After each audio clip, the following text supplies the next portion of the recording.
Madame la directrice de l'arrêt de prendre place, peut-être voilà, où elle voudra, à l'estrade, sur une des chaises. J'espère que les micros sont prêts. Donc cette session, ce panel réunira Madame Sandrine, DG de l'arrêt, Monsieur Yonga Machango, qui est, je pense, le manager, si je me trompe, d'Alternative Technologies Altec, et puis Monsieur Héritier Barbonza, qui représente Nourou. J'ai eu à échanger avec lui hier, c'est très intéressant comme monsieur. Madame Francine Bolodjoa, qui représente Kitaï. On ne s'est pas vu avant, mais j'ai vu quand même la présentation. Monsieur Xavier Carbonel de B-Box. Il nous dira si c'est B-Box. B-Box, tout simplement, parce qu'il y a 2 X. Voilà, donc, Madame Francine, Monsieur Machango. Donc, les interventions se feront dans l'ordre que j'ai cité. D'abord, Madame Sandrine, suivi de Monsieur Yonga, suivi de la présentation de Monsieur Héritier, suivi de Madame Francine, et puis on terminera par Madame, plutôt Monsieur Carbonel Xavier. Chacun aura 10 à 15 minutes, ça peut être plus court aussi, comme on a perdu un peu plus de temps. On va essayer d'aller le plus vite possible de manière à ce que peut-être maximum dans 1h30 on ait terminé, y compris les discussions ou les questions que la salle voudrait bien poser. Je ne sais pas si chacun, si madame vous avez le pointeur pour la présentation.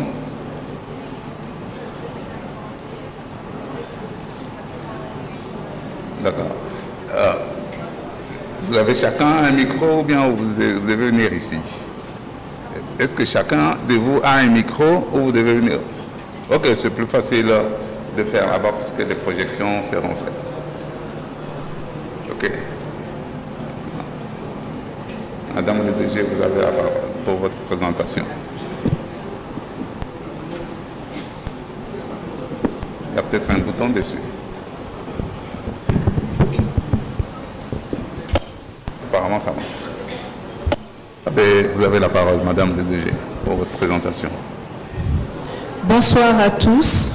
Je m'appelle Dr Sandrine Loubenga, directrice générale de l'autorité de régulation du secteur de l'électricité. Soyez tous les bienvenus, en RDC bien sûr. Alors il faudrait qu'on puisse me balancer la présentation.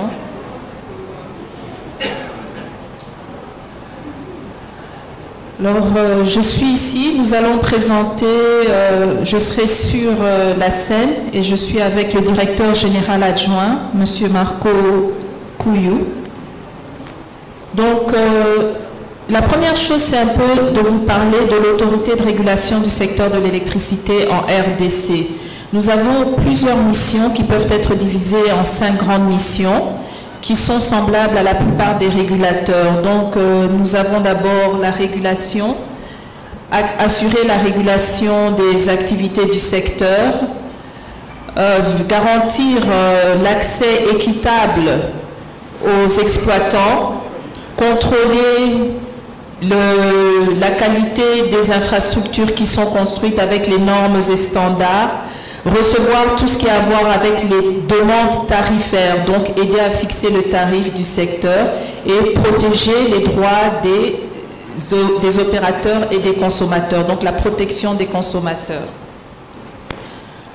Alors notre vision au sein de l'ARE se divise en 3 parties. Il y a la régulation, la protection, comme je l'ai dit, la protection des opérateurs et des consommateurs et l'accès au réseau. Donc garantir un accès au réseau qui soit équitable, puisque tout ce que nous faisons, c'est dans le but de rendre le secteur accessible pour favoriser la compétition. Et nous nous appuyons pour cela sur des valeurs que sont la transparence, l'intégrité, l'excellence. Alors voici l'organigramme de l'ARE. Nous avons un conseil d'administration un conseil d'administration ici, tout en haut. Et nous sommes à la direction générale. Donc il y a un cabinet de la direction générale, il y a le directeur général adjoint et nous avons 8 directions, 8 départements. Nous avons le département de qualité et services, département de représentation, direction de représentation provinciale. Et pour cela, nous avons déjà 2 représentations ouvertes à Goma pour le pôle Est et une représentation ouverte à Mbujimaï pour le pôle Centre. Nous sommes en train de voir comment ouvrir une autre représentation à Kolwezi pour le pôle Sud. Nous avons aussi la direction des contentieux juridiques, la direction des affaires économiques et tarifaires, la direction technique, la direction de promotion et communication et l'IT et archivage.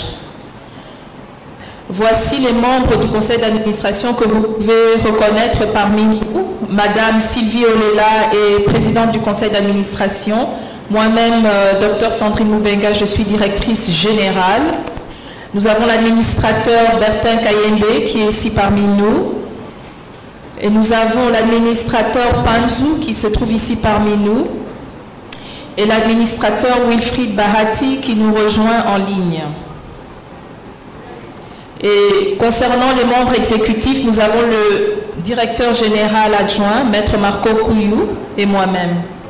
Alors, la première partie, une des questions qu'on reçoit beaucoup de la part des opérateurs et des investisseurs, quel est le processus pour obtenir un titre en RDC? Il y a plusieurs titres, il y a des licences, des concessions, des autorisations qui peuvent être obtenues.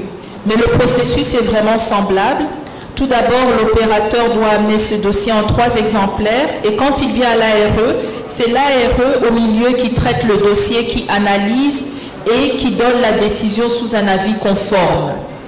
Alors, la deuxième procédure que nous allons parcourir, c'est celle des traitements des plaintes. Et je crois tout à l'heure, nous étions en train de parler de ça avec M. Simon.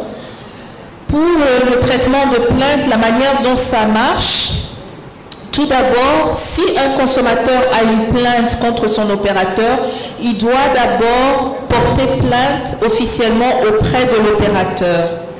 Et si l'opérateur ne résout pas le problème, à ce moment-là, il peut venir auprès de l'ARE, l'autorité de régulation du secteur de l'électricité, qui va maintenant analyser le dossier et donner une décision. Donc voilà en général comment le processus de plainte se passe au sein de l'ARE. Il y a aussi les demandes de certificat de conformité. Quand vous êtes en train de construire votre, disons par exemple, comme nous sommes en train de parler des systèmes hors réseau, si vous êtes en train de construire une centrale solaire photovoltaïque, 5 mois avant la mise en service de la centrale, l'opérateur est tenu de faire une demande de certificat de conformité auprès de l'ARE. Et donc, ce que nous allons faire, nous allons évaluer les normes et standards qui sont utilisés, envoyer, faire un appel d'offres pour engager un expert indépendant. Et avec l'expert indépendant, il y aura une inspection des ouvrages qui sera faite. Et le résultat de cette inspection nous permettra de décider si le certificat de conformité va être remis à l'opérateur ou pas. Donc voilà le processus. Alors l'ARE a été officiellement créée par la loi 14/01, c'est-à-dire qu'en 2014, c'est la première fois que la loi parle de l'organe appelé Autorité de régulation du secteur de l'électricité. 2 ans après, en 2016, il y a un décret qui a été créé pour la création de l'ARE, mais les animateurs que nous sommes ont été nommés par le président de la République le 17 juillet 2020. Donc, officiellement, c'est depuis 2020 que l'ARE existe. Et donc, en quelques années, voici le bilan qui a été fait. Voici le bilan que nous présentons aussi dans notre rapport annuel. Ce qu'il faut retenir ici, je ne vais pas aller en détail à cause du temps. Ce qu'il faut retenir ici, c'est que nous nous sommes déployés en province. Donc notre quartier général se trouve ici à Kinshasa, Nous avons un bureau à Goma, un bureau à Mbujimaï pour être près des opérateurs et près des consommateurs afin de pouvoir régler les problèmes plus rapidement d'une manière plus efficace. Le deuxième impact de l'ARE, c'est au niveau de la production annuelle.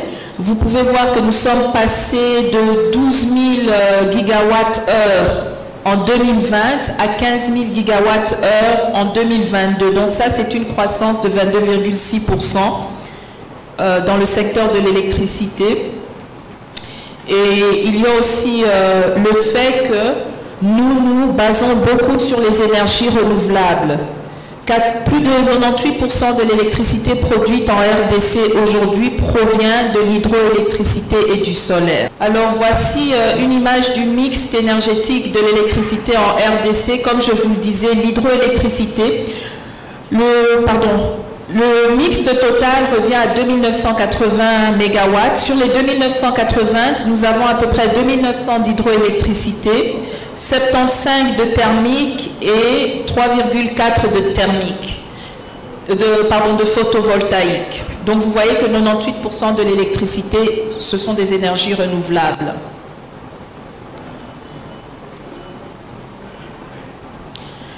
Alors, sur ce mix énergétique, il est très important de faire la distinction entre la capacité installée et la capacité disponible, puisque vous pouvez installer des groupes électrogènes ou bien des turbines, mais qui tombent en panne, comme c'est le cas dans le barrage d'Inga. C'est pour ça qu'il est toujours important de savoir quelle est la capacité disponible. Et ce qui est important et encourageant à voir ici dans ce tableau d'en bas, c'est que la capacité disponible a augmenté depuis 3 ans. Donc vous pouvez voir les chiffres directs. Et aussi, ce qui est important, c'est au point de vue solaire. Nous avons Bibox et Altec ici avec nous. Le solaire photovoltaïque a connu une grande croissance en RDC. Nous sommes passés à peu près de 820 kWh pic en 2020 à peu près à 1200, si je ne me trompe pas, en 2022. Donc c'est une filière qui est en croissance en RDC. Alors voici un peu plus de chiffres, plus de détails concernant la production annuelle. On peut voir la croissance qui a été faite, donc de 2020 à 2022, c'est 22,6% de croissance, ce qui est bien, mais je crois qu'on doit faire encore davantage.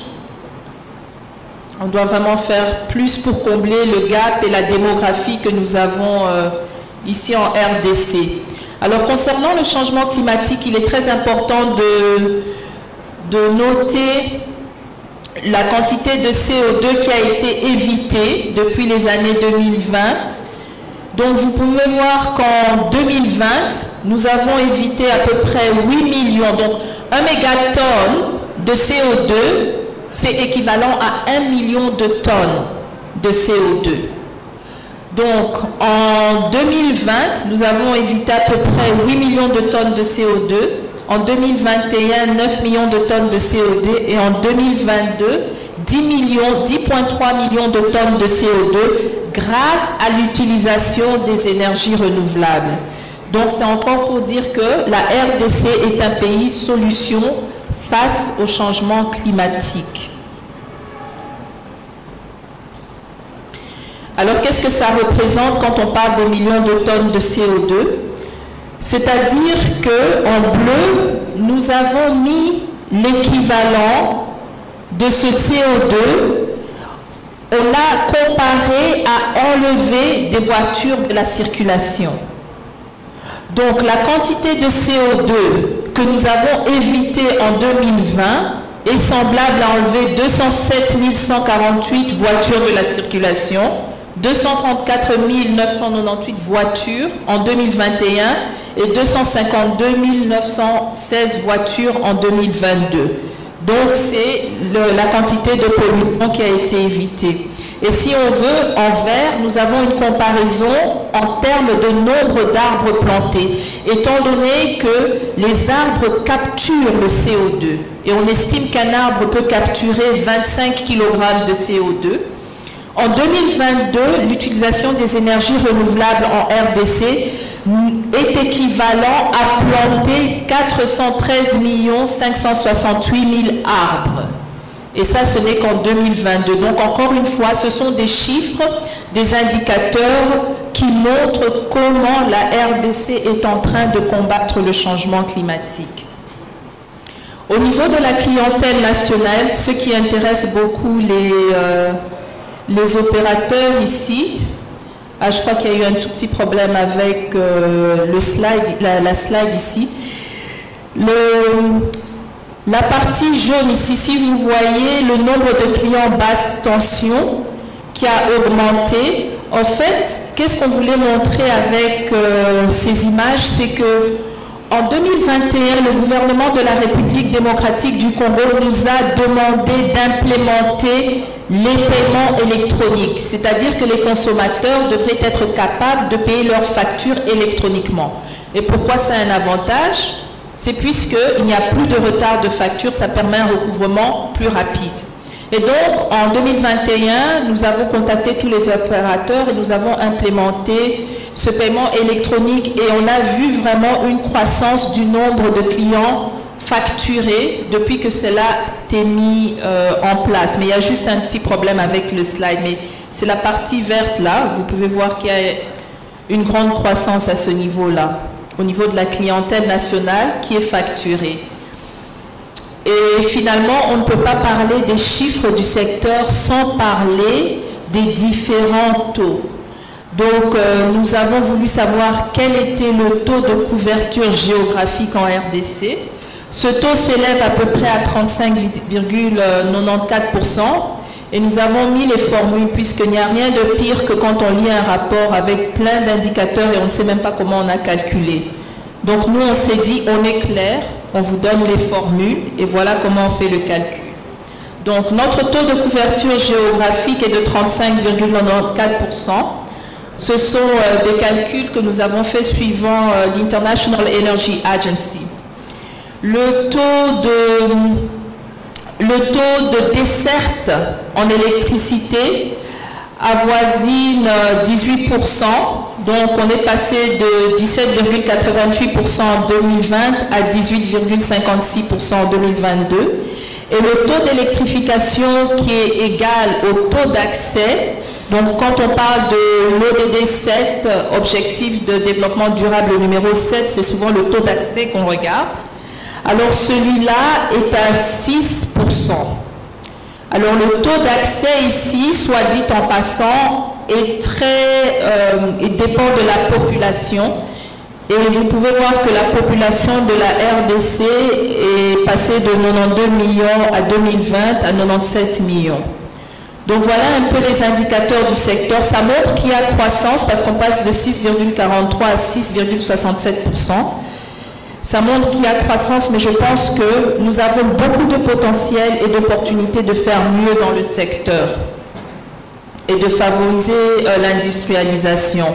Et pour ce faire, il y a plusieurs projets qui sont dans le pipeline. Voici le portfolio des projets que nous avons qui totalise à peu près 3282 mégawatts et 80% de ces projets, soit 2652 mégawatts, sont dans le solaire. Donc la majorité des projets, des investissements privés sont dans le solaire et puis 11% sont dans l'hydroélectricité, un peu de thermique. Le thermique que nous avons vient de deux sources principales.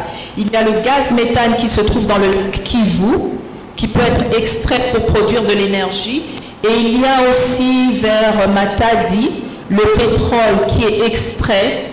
Et souvent, on utilise le gaz naturel pour produire de l'énergie. Donc voilà d'où vient les 6% de thermique que vous voyez là-bas.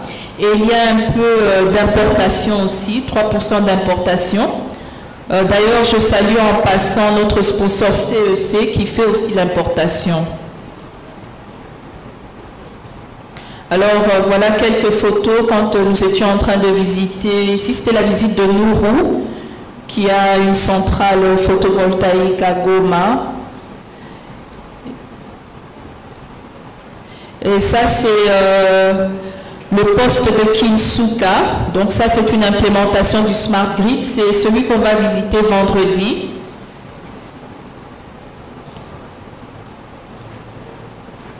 voilà nos bureaux. Vous êtes les bienvenus. Si vous avez des questions, si vous voulez travailler avec nous, vous êtes les bienvenus à l'ARE. Je vous remercie.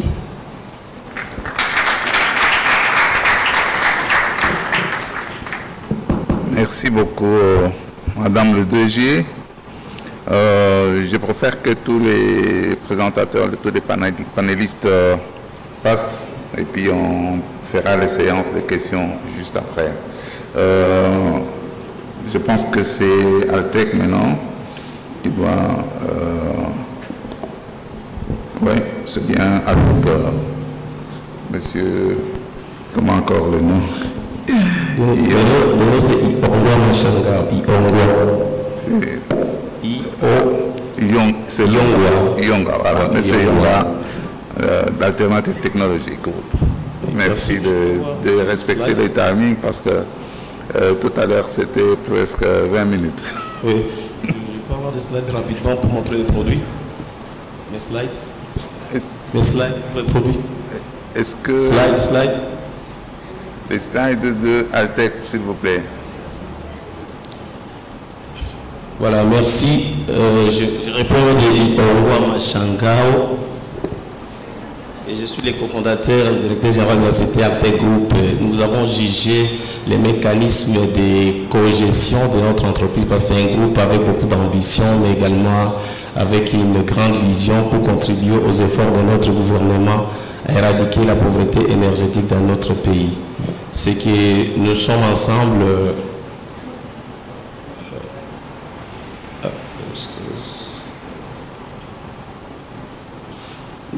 Nous avons créé ensemble, Altec Group, ensemble avec mon collègue et un ami de longue date. Il s'appelle Malangwa Shekala, il est basé à Goma, moi je suis basé ici.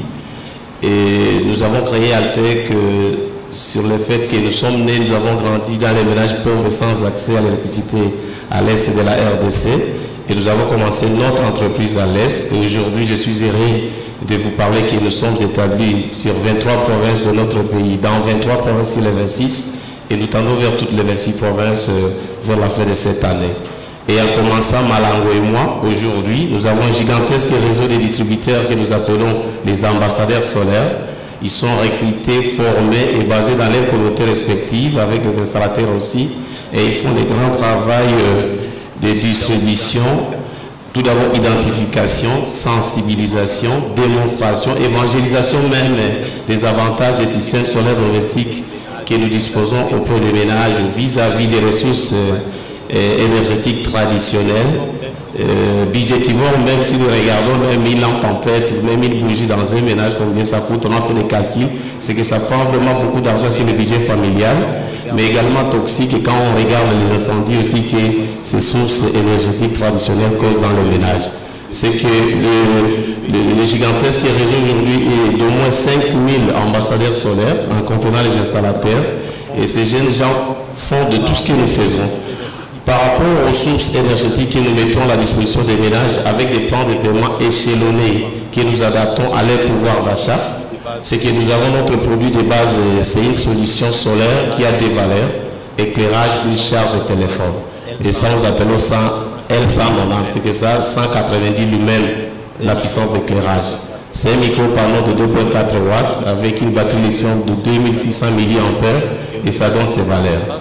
Et au-delà de ça, c'est justement pour annuler l'usage de lampes tempêtes, des torches qui gaspillent beaucoup d'argent sur le budget familial, mais également des bougies et d'autres mesurettes et d'huile de palme qu'on utilise encore dans les zones rurales, dans les ménages des zones rurales dans notre pays. C'est que ça répond justement à ça, et ça fait beaucoup d'économies. Et au-delà de ça, nous avons des systèmes solaires d'éclairage. Et ça, c'est déjà parti d'un panneau de 12 watts, 20 watts, avec les accessoires comme 4 ampoules, ça, le multi-chargeur de téléphone, ça aussi, une radio FM avec une torche. Ça, c'est pour les ménages qui veulent augmenter l'éclairage dans les ménages, et ça a beaucoup de clients aussi. Mais maintenant, au-delà de ces deux solutions de base, nous avons ce que nous appelons les systèmes solaires domestiques. Et quand on parle d'un système solaire domestique, c'est composé d'un panneau solaire avec des câbles qui chargent des batteries. Nous avons des batteries lithium de qualité. Et ces batteries, à leur tour, alimentent des appareils électroménagers, entre autres des téléviseurs. Il y a des ventilateurs, il y a aussi des torches, des ampoules. C'est ce qu'on appelle les kits ou systèmes solaires domestiques.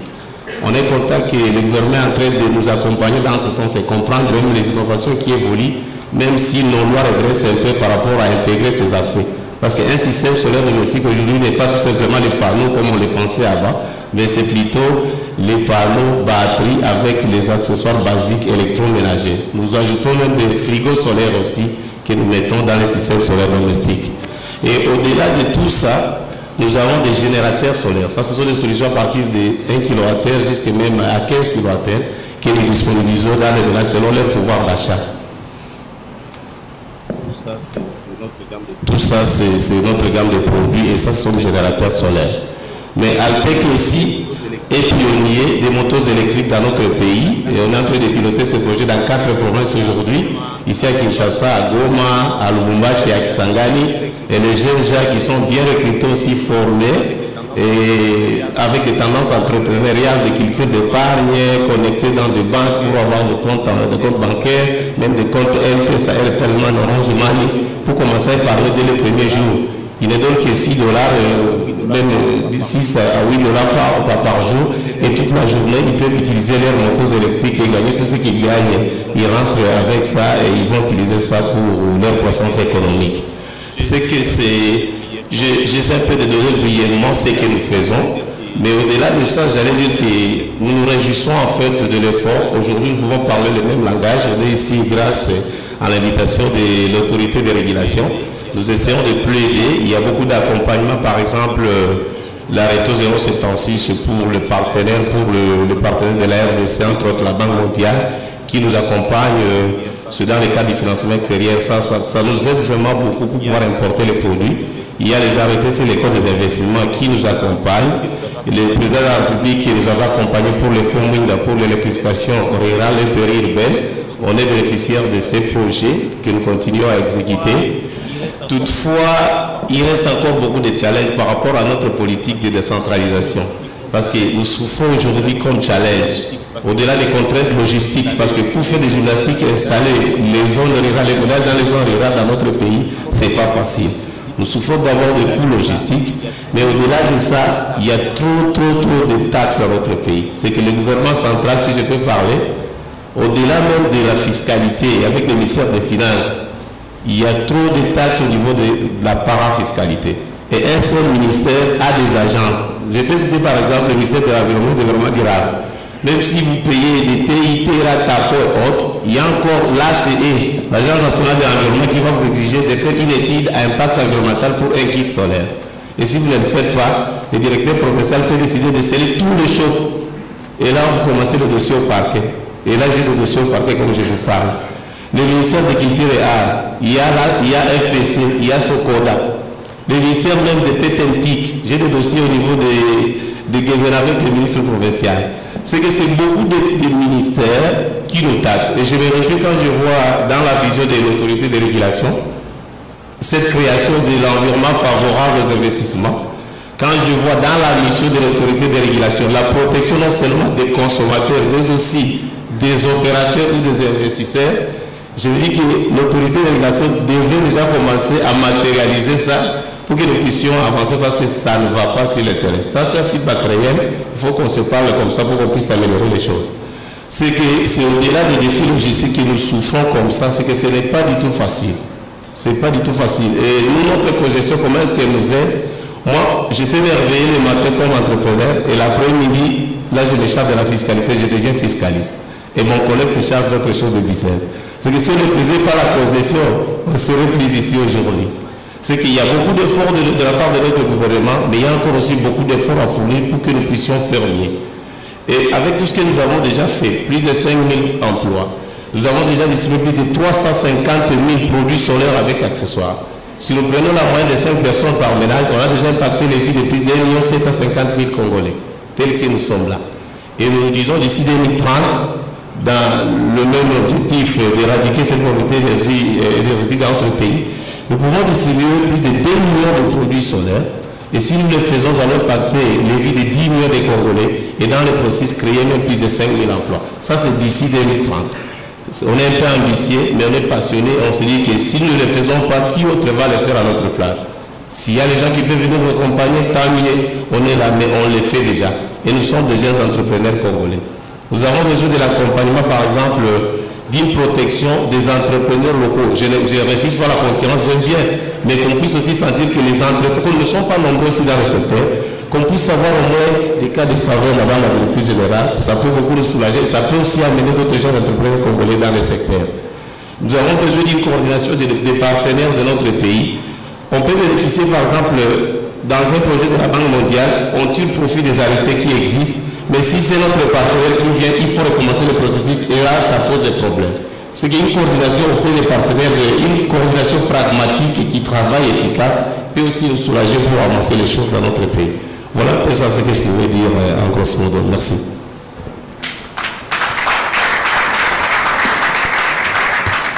Merci beaucoup, Monsieur Iyonga. Maintenant, on passe à la présentation de Nourou, Monsieur Héritier. Voilà, bon après-midi, je réponds au nom de Héritier Bagunza. Je suis le représentant de la société Nourou basée à Goma. Je vais vous donner un petit aperçu de la création, les activités, la raison de notre motivation d'entamer selon chemin ou parcours d'électrification et quelques réalisations que nous avons pu atteindre grâce à tous les supports, que ce soit étatique et au niveau privé et de nos partenaires financiers également. Voilà. Déjà par définition, Nourou, c'est un mot swahili qui signifie tout simplement lumière. Donc nous nous battons pour l'électrification. Et notre grande inspiration vient du fait que, au vu des messages que nous avons reçus tout au long de l'avant-midi, il a été question de souligner que le potentiel est immense, mais à terme d'accès à l'électricité, il y a encore des parcours et des chemins à faire. Et nous pensons que nous pouvions apporter notre contribution pour l'amélioration de cette situation. Alors, Nourou, c'est une société de droit congolais dédiée à l'amélioration de la connectivité, spécialement électrique en RDC. Nourou a été initialement créé sous le nom de Kivu Green, parce qu'à l'époque, nous étions basés à Beni et l'idée, c'était déjà de tenter d'apporter une solution d'électrification pour la province de Nord Kivu. Vu les besoins croissants et les âgés énormes, nous avons pensé qu'il était important d'étendre notre vision et d'étendre également nos activités. C'est ainsi que nous avons changé le nom de Kivu Green à Nourou pour juste refléter notre mission, notre vision qui est d'électrifier des zones et des communautés qui n'ont pas accès à l'électricité. Notre vision est plus simple, d'une manière quantifiée. Nous aimerions d'ici septembre 2024 qu'on arrive à faire bénéficier de nos projets 5 millions de clients satisfaits. Donc d'ici 2024, au mois de septembre, notre commission se réunira pour évaluer l'objectif qu'on s'est assigné, les réalisations que nous avons faites, à quel pourcentage nous les avons atteints et redéfinir comment nous pouvons encore avancer et améliorer. Notre inspiration ou le contexte qui a poussé la société à investir ou à travailler sur cette thématique est déjà à premier lieu, l'accès à l'énergie est faible. Et comme l'a mentionné également Madame la directrice générale ainsi que son Excellence Monsieur le ministre à charge des ressources hydrauliques et de l'électricité. À deuxième lieu, la demande est galopante, ça c'est une évidence. Mais pour nous, comme les collègues de Altec l'a souligné, certaines zones dans la partie Est, nous pensons aussi la précarité énergétique, c'est une des conséquences et des symptômes des contextes de fragilité et de stabilité. Donc pour nous, l'électricité, si elle pouvait être effective, nous pensons que cela apporterait aussi un plus à occuper la jeunesse, à travailler, à produire plus. Et à dernier lieu, une des raisons des contextes qui nous motive tout le temps à travailler, à se réveiller tout le matin pour travailler et apporter notre contribution, c'est que nous pensons que la solution énergétique actuelle n'est pas assez suffisante, cela a été mentionné, le potentiel existe et qu'il y a des efforts à fournir et nous, en tant qu'une société de droit congolais, passe bien à apporter sa contribution à cet édifice qui est énorme. Alors, notre solution est à terme de pacte. Nous, c'est une société congolaise qui est résolue à axer ses services, à se focaliser vraiment sur la clientèle. Donc notre priorité principale, c'est de satisfaire la demande de notre clientèle et leur offrir un service de meilleure qualité. Aujourd'hui, à terme de réalisation, nous avons un portefeuille total de 1,69 MW installé dans 4 zones différentes et que je vais vous expliquer sur les slides suivants. Nos services, nous les offrons pendant 24 heures sur 24, 7 jours sur 7. Comme nous l'avons dit, notre besoin, notre vision reste à satisfaire notre client.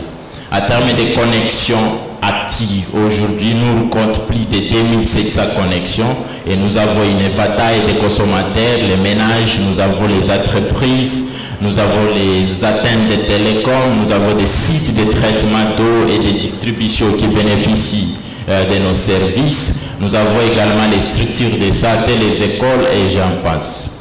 À terme de préservation des planètes, je tenais à souligner qu'à travers cet impact, à travers les activités qu'on a réalisées depuis 2015, du moins nous avons sauvé en moyenne 1,3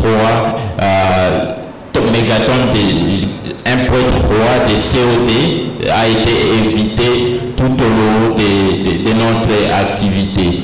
Et ce qui veut dire, à terme de kilowattheures, nous avons délivré 2 500 000 MWh jusqu'à aujourd'hui.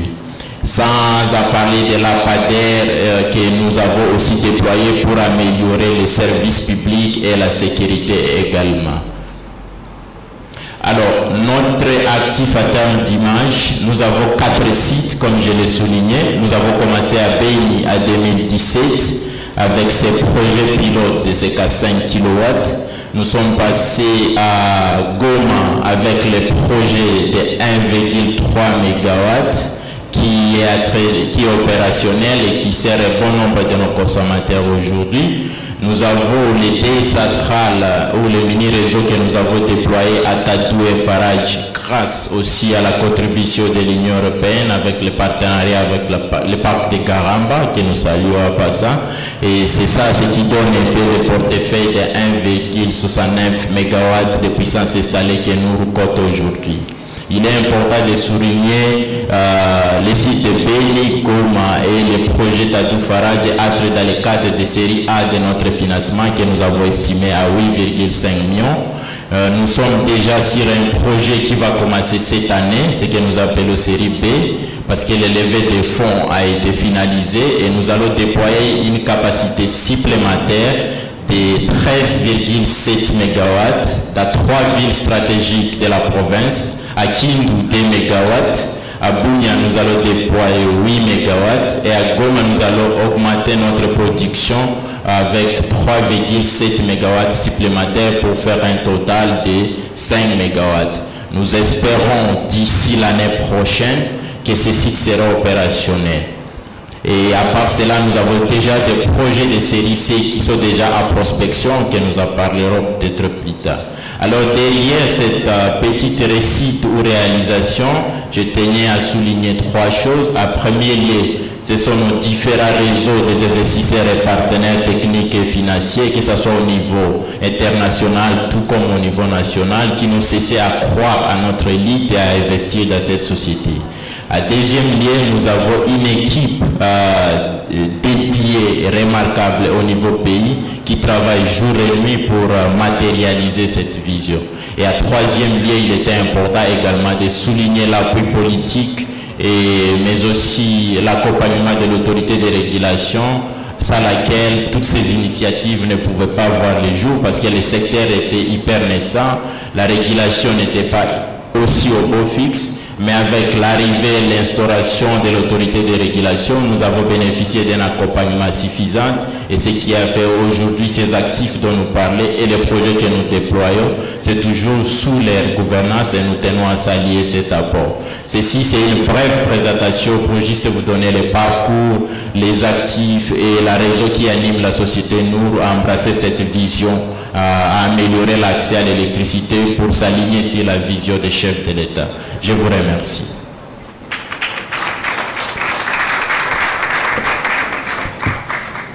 Merci beaucoup, Monsieur Héritier. Je passe à Madame Francine Bolondia pour le compte de Kitaï. Bon après-midi à tous. Je suis Madame Francine Bolodjoa, directrice à Kipai Investments. Je représente Monsieur Eric Monga qui a été retenu par d'autres engagements. Je pense qu'il sera là peut-être à partir de demain. Alors je vais vous faire une brève présentation de la société Kipai et ses activités. Kipai est une société de droit congolais née grâce à la libéralisation du secteur de l'électricité avec la loi de 2014. Kipai a été fondée en 2015 par un entrepreneur congolais qui s'appelle Eric Monga. Elle est détentrice d'un contrat de concession signé en 2016 avec le gouvernement congolais par l'entreprise du ministère des Ressources hydrauliques et électricité. Alors, Kipai a lancé un projet phare appelé Projet hydroélectrique de Sombwe, qui aura une capacité de 166 MW et 46 MW en photovoltaïque. Pour ce faire, Kipai travaille en partenariat avec General Electric, un gérant pour ses études de faisabilité technique, NAIPISO, OMS qui est un bureau d'études environnementales congolais et TOF. Le projet Kipai est situé à 340 km de la ville de Lubumbashi, dans le territoire de Mitwaba. Dans le territoire de Mitwaba et près de la zone minière de Likasi. Je vais retourner en arrière. Alors, je disais qu'elle est située à 300 km de Lubumbashi et à 220 km de la zone minière près de Likasi. Kipai, conformément à la législation nationale et internationale, Kipai a mené des études d'impact environnemental avec des bureaux internationaux et nationaux. Kipai est situé, le premier village où se trouve le projet Sombwe est à 57 km du point Sombwe, et donc Kipai a eu à faire des études ensemble avec le village de Kalera. Dans le cadre de la responsabilité sociale, Kipai a un projet qu'on appelle Tol Malaki. C'est un projet avec le village Kalera où il y a échange des haricots contre les tôles. C'est pour permettre au village de Kalera d'évoluer. Et puis, Kipai a créé une pompe d'eau qui est gérée par les femmes de ce village. Pour arriver au point Sombwe, comme je vous l'ai dit, il faut au moins 57 km pour arriver au point où sera construit le barrage hydroélectrique de Sombwe. Et à cet effet, Kipai est en train de construire la route de 57 km. C'était une route vraiment inexistante et aujourd'hui, les travaux sont en cours. D'ici là, je pense qu'on pourra la finaliser. C'est ça qui va nous permettre de transporter les engins jusqu'au point où sera érigée la centrale de Sombwe. À ce jour, Kipai est très avancé avec la construction de sa centrale solaire qui se trouve à Fungurume. La première phase de la centrale à Fungurume est presque achevée. La première phase est de 2,4 MW installés et 1,8 MW en stockage. L'installation représentera la plus grande centrale solaire photovoltaïque privée en RDC et actuellement la première en Afrique avec la nouvelle technologie Tracker que nous sommes en train d'utiliser. En fait, la technologie Tracker, c'est une technologie qui permet la rotation automatique des panneaux qui vont suivre le sens du soleil. Et pour ce faire, KIPAI a fait appel à des jeunes entrepreneurs et ingénieurs congolais pour soutenir le développement de l'expertise nationale. Vous avez une idée de la localisation de la concession où se trouvent les panneaux. Comme je le disais, le développement du projet sera de la centrale solaire sera en 3 phases. La première phase, c'est de 2,5 MW. La deuxième phase, qui interviendra d'ici décembre 2023, aura 10 MW. Et finalement, en janvier, on pourra atteindre les 46 MW comme annoncé pour le projet. Ça, c'est la technologie sur laquelle KIPAI s'appuie pour la centrale solaire. Une idée des panneaux qui sont repartis sur 78 tables, le système de stockage d'énergie par batterie, vous avez le système de conversion d'énergie, et puis la ligne de transmission qui sera la ligne qui va nous permettre d'entrer en connexion avec le réseau SNEL qui se trouve à Fungurume et pouvoir évacuer le courant vers les entreprises minières et les consommateurs privés, ainsi que la communauté locale, bien sûr. C'est une photo de la ligne de transmission qui est à 7 km.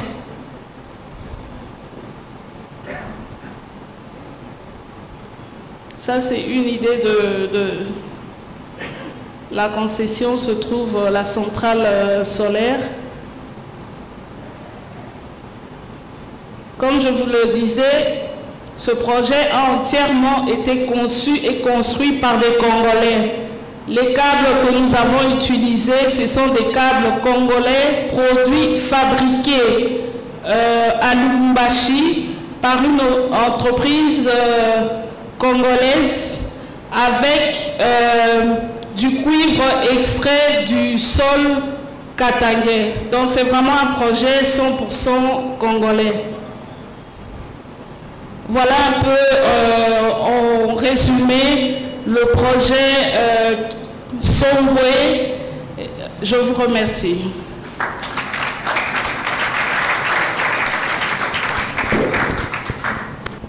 Merci beaucoup, Madame Francine. Le dernier intervenant, c'est M. Xavier Carbonel de Bibox, s'il vous plaît. Oui, bonjour à tous.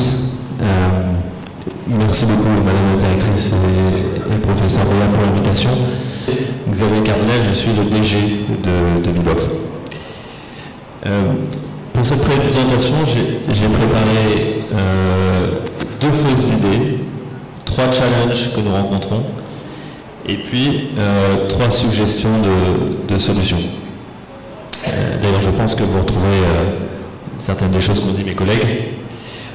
Très rapidement, pour parler de Bibox, chaque mois, on a 250 000 personnes qui reçoivent l'électricité avec Bibox, qui nous payent chaque mois pour avoir accès à ce service. On a à peu près 500 agents qui sont sur le terrain à vendre nos produits. On a le même nombre de techniciens pour faire de la maintenance de nos produits. Des gens en customer service également qui sont à l'attente, à la disposition de nos consommateurs. Mais plus que ça, quand je vois Bbox, je pense que c'est important à vous tous de bien voir ça. Je pense que c'est pareil pour certains de mes collègues. Nous sommes souvent le premier contrat que les foyers modestes vont signer dans leur vie. On arrive dans des maisons qui n'ont pas d'électricité, qui n'ont rien. Et pour la première fois, ils signent un contrat avec une entreprise privée. Ça demande beaucoup de travail de leur expliquer ce que c'est, de les rassurer. C'est quelque chose qui est une première. Et par ailleurs, la deuxième chose qui est importante de savoir, c'est que généralement, on est le premier produit électronique qui arrive dans ces maisons. Une autre chose qui me semble importante de dire, c'est que quand on a des entreprises, que ce soit des entreprises, nous sommes une entreprise congolaise, mais avec des investisseurs notamment et un groupe basé à Londres, mais nos entreprises créent des entrepreneurs de demain. On a des générations de jeunes qui sont entre 25 et 35 ans qui demain vont eux-mêmes lancer leur compagnie et on espère dans l'énergie renouvelable. Tout ça c'est bien, mais quand on dit qu'on électrifie 250 000 personnes par mois et qu'on connaît la population du Congo, on peut se dire que c'est pas beaucoup et c'est pas assez. On sait que le Congo est électrifié à 15%. Je pense que mes confrères ici, on travaille tous très dur pour essayer de faire mieux. Et pourtant, on n'en est que à 0,11%. J'ai bien noté la présentation pour l'énergie solaire de couverture. Alors, en parlant du SHS, deux fausses idées qu'on retrouve toujours. D'abord, c'est de penser que les énergies, dans le contexte du Congo, de penser que les énergies sont en compétition. Au contraire, Minigrid, SHS, la SNEL, l'hydro, tout ça c'est complémentaire. Dans beaucoup de villes où est la SNEL, on a souvent des clients qui ont la SNEL et qui ont nos systèmes.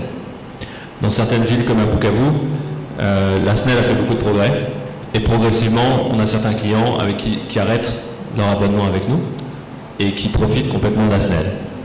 Dans notre cas, on ne se considère pas en compétition, on considère au contraire qu'on est peut-être la première étape, le premier accès à l'électricité. Deuxième fausse idée, c'est de penser que les systèmes solaires sont des ventes. Alors, à l'exception des lanternes qu'on vend et qui marchent tout de suite, nous vendons vraiment un service.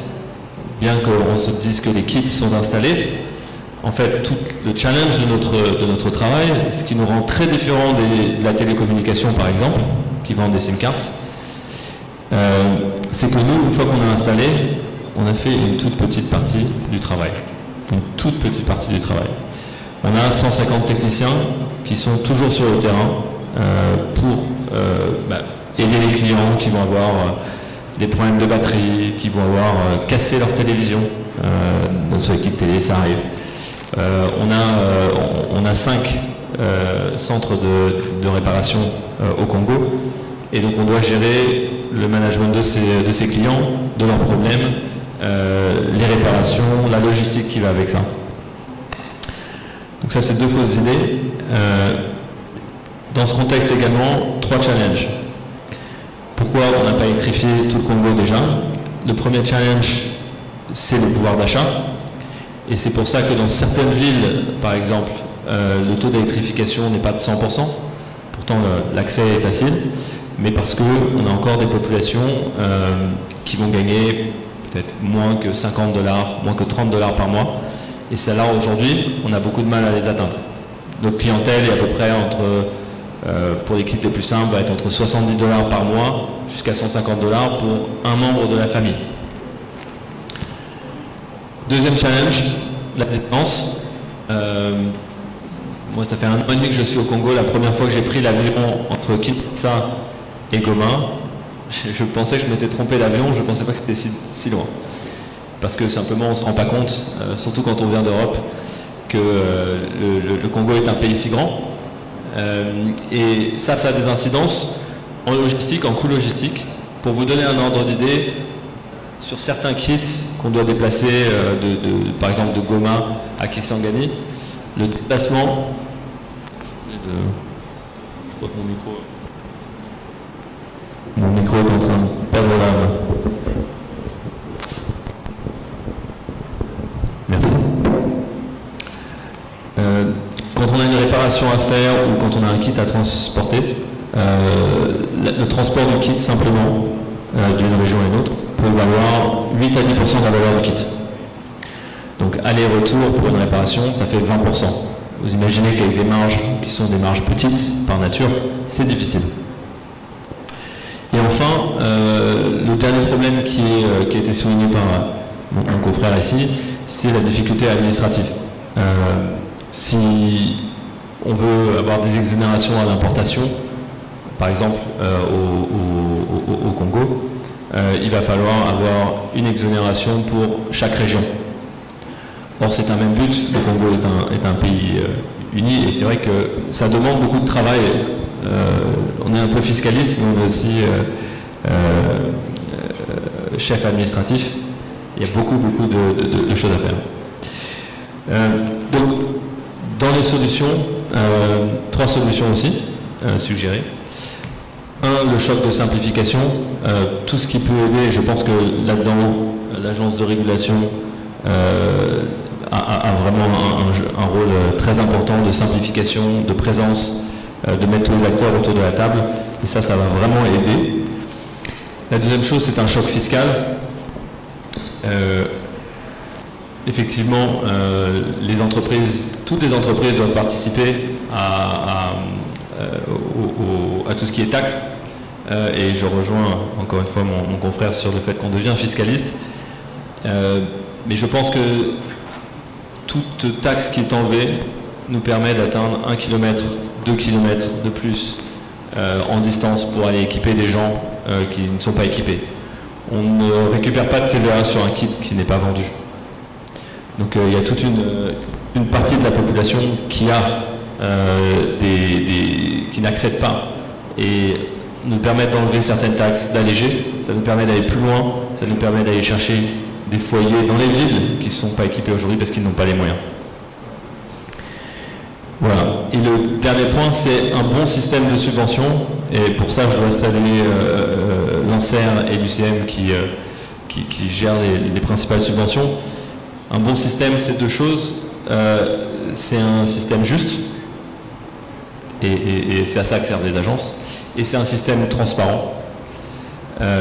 C'est-à-dire que la justice est importante parce que si vous ne donnez pas une subvention à, par exemple, un partenaire qui est plus petit, il n'a aucune chance d'aller dans certaines régions.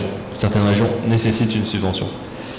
Donc c'est dommage d'éliminer peut-être des futurs... même il n'y a pas vraiment de compétition, le marché est très grand. Et la deuxième chose, c'est un système transparent, c'est-à-dire que quand les subventions sont données ou pas données, il faut expliquer pourquoi. Ça permet à tous les acteurs de s'améliorer. Voilà. Donc c'était mes 2 fausses idées, 3 challenges et 3 solutions. Encore merci pour l'invitation.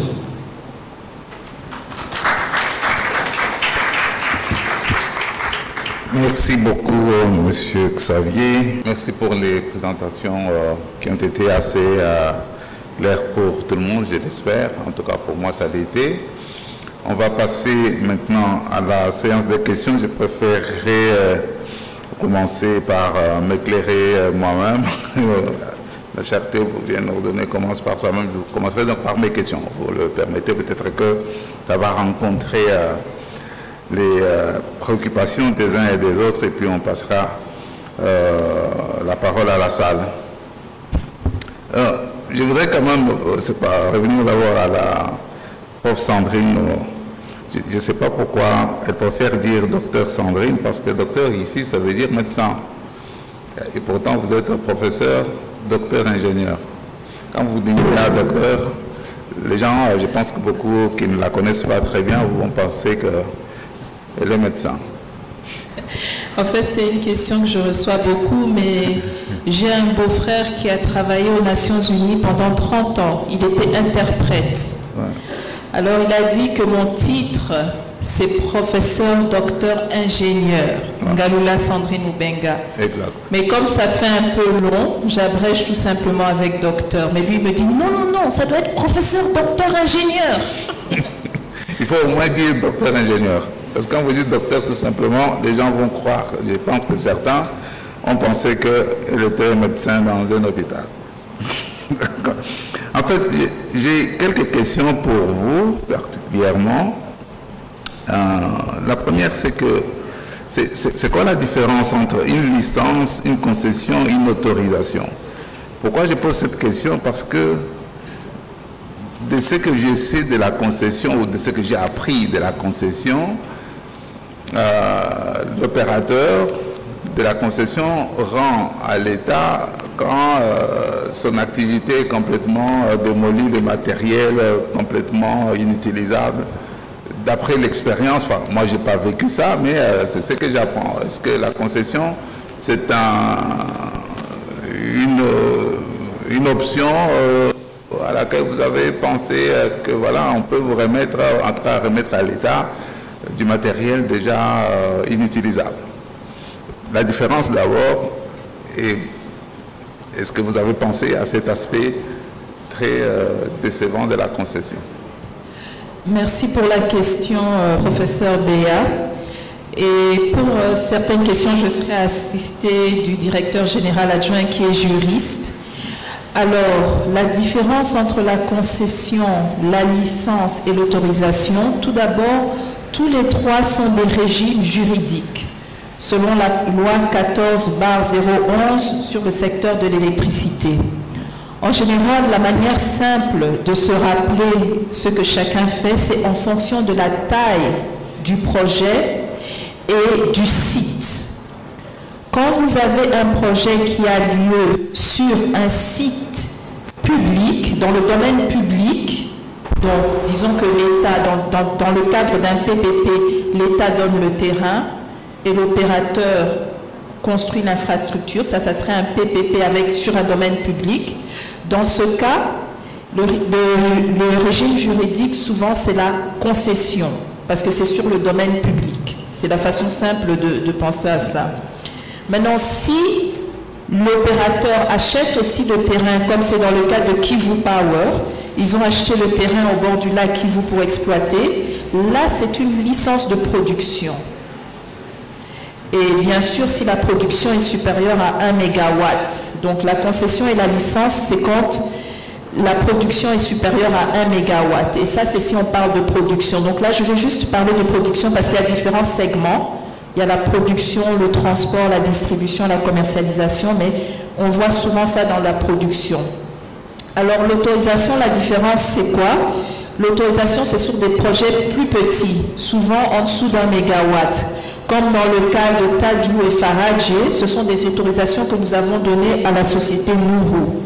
Parce que c'est un système de, si je ne me trompe pas, 250 kW et 350 kW crête.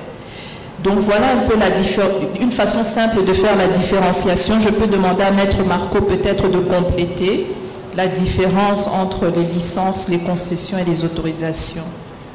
Non, c'est bon, j'ai quand même bien expliqué. Merci, Maître. Ok, mais le petit bémol que je mettais par rapport à la concession. Le petit bémol que je mettais par rapport à la concession, notamment, la concession, ça veut dire qu'au bout d'un certain temps, l'opérateur doit rendre, j'imagine, je vois ce que vous dites. Donc, oui, la concession, comme c'est sur le domaine public, quand on fait le projet de contrat de concession, en effet, à la fin du projet, ce projet va revenir à l'État congolais. Donc ça, c'est prévu dans la concession. Ça fait partie un peu du PPP. Est-ce qu'il y a des mécanismes prévus, permettez-moi d'insister sur ça, des mécanismes prévus pour éviter qu'on abîme ou on laisse le matériel complètement rouillé, pratiquement, vers la fin de la concession? Donc, vous êtes en train de dire dans le cas où la concession devrait normalement revenir à l'État, mais l'État ne le met pas en valeur? Non, non, non, non. J'ai dit ceci. Le concessionnaire, Donc c'est celui, l'opérateur. Il sait que voilà, la concession finit dans 5 ans, avant il n'entretient plus rien, il laisse pourrir l'équipement parce qu'il sait que de toute façon il va remettre ça à l'État. Au fait, quand on fait le projet de loi de concession, il y a des prévisions là-dessus. On doit évaluer la valeur du bien à la fin de la durée du projet. Donc tout ça s'écrit dans le contrat de concession normalement. Et même tout au long du contrat, il y a des contrôles qui doivent être faits par l'autorité de régulation du secteur de l'électricité et l'autorité compétente aussi pour voir l'inventaire. Et en fait, l'inventaire, c'est aussi une des statistiques annuelles que nous demandons aux opérateurs. Donc tout ça, c'est pour pouvoir un peu évaluer. Ça a été prévu dans la loi. Maintenant, ça doit être mis en application. D'accord. Merci beaucoup, prof. Encore une question pour vous. Je suis le point focal d'un projet financé par la Banque mondiale sur l'UNIKIN qui consistera à mettre en place un système de panneaux solaires de 6 MW pic. Est-ce que l'UNIKIN doit-elle demander une autorisation, si bien compris, auprès de l'arrêt ou pas? C'est personnel, mais ça concerne aussi l'électrification au réseau. Mais ça sera un peu connecté à la SNEL. Hein, donc, quand il n'y a pas de SNEL, on va fonctionner complètement au réseau. Est-ce que c'est 6 MW pic? Est-ce qu'on doit demander une autorisation, certainement pas une concession ou une licence? Ça ne peut pas être une autorisation parce que vous êtes au-delà de 1 MW. Vous avez parlé de 6 MW, n'est-ce pas? Ouais. Donc ça doit être, je ne sais pas quel est votre contrat, il faut voir le contrat que vous avez. Ça peut être soit une licence. On n'a pas un contrat. C'est votre terrain? C'est sur notre terrain. C'est votre terrain. De l'UNIKIN, oui. Ça sera sûrement une licence alors. Ah d'accord. Oui, ça sera sûrement une licence de production pour une centrale de 6 MW. D'accord. Oui. Bon, une autre question. Je vais peut-être poser les questions par rapport aux tracasseries des agents des différents ministères auprès des opérateurs. Mais ça, je pose la question aux concernés, notamment Bibox qui a évoqué, Altec. Est-ce que vous pensez que l'arrêt peut vous aider par rapport à ça? Parce qu'en fait, c'est le seul organisme de l'État qui vous gère un peu. Hein. C'est un peu la meilleure connexion ou protection que vous pouvez avoir. Avez-vous l'impression que l'arrêt peut vous aider?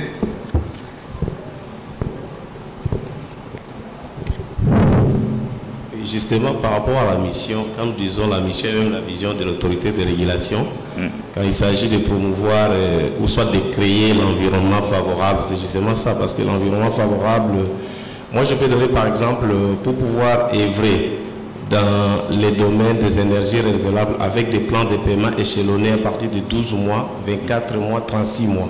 Et ceci pour permettre aux ménages, même à faible revenu, d'accéder à nos solutions. C'est que ça demande des capitaux intenses, capital intensive business. Et c'est avec nos banques locales. Je ne pense pas si on les a invités, il y a les banques locales ici. C'est que trouver les capitaux ici, dans notre pays, pour pouvoir financer nos modèles de business, les approches socio-économiques, ce n'est pas du tout facile.